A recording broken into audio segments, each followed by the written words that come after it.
In this video, I will show you how to fix Tesla dashcam unavailable or not working. So if you're having this problem, what we can do is we can just head over right here into our Tesla website.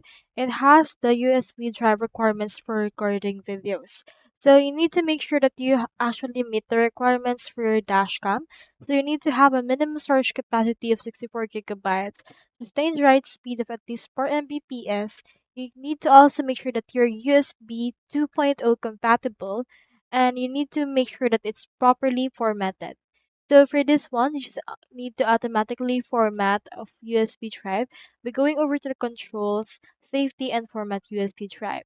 So you can manually does that and format this as exFAT, MSDOS X3 or X4. So since NTFS is currently not supported, so you just need to format them, then insert the drive into the glove box of the USB port, and you can also use your USB port in the central console. Then once it's been recognized, you just need to make sure that the icons for dashcam and sentry mode are unavailable when you trust controls, and it's now ready to take videos.